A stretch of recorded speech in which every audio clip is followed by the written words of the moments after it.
اسی طریقے سے آقا کریم علیہ الصلوۃ والتسلیم کے پیارے دیوانوں، ہمارے معاشرے میں چوتھی غلط فہمی یہ رائج ہے کہ تیل، خوشبو اور منہ زیر ناف بال صاف کرنے سے، جو زیر ناف کے بال ہوتے ہیں وہ صاف کرنے سے روزے پر کچھ اثر پڑتا ہے، روزہ ٹوٹ جاتا ہے۔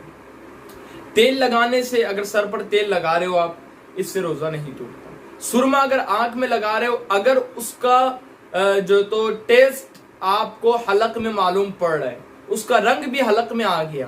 اور آپ کا تھوک کالا ہو گیا سرمے کی وجہ سے، اس صورت میں بھی روزہ نہیں ٹوٹتا۔ خوشبو آپ لگا رہے ہو تو خوشبو اگر دھوئے کے طور پر ہے کہ اگربتی آپ نے لگائی اور آپ اگربتی کے پاس چلے گئے اور آپ اگربتی کے دھوئے کے پاس اپنے ناک لے کر کے چلے گئے، اس کو سارا اندر کھینچ لیا اور وہ دھواں اندر چلا گیا، تو اس صورت میں روزہ ٹوٹ جائے گا۔ اگر عطر ہے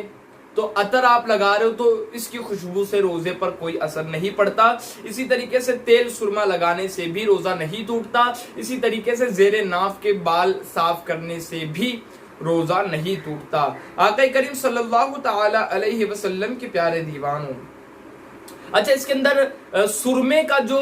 میں نے بتایا آپ کو، جو سرما ہم لگاتے ہیں اس کا مسئلہ یہ ہے کہ اس سے تو روزہ نہیں ٹوٹتا، لیکن یہ مسئلہ کاجل کے لیے نہیں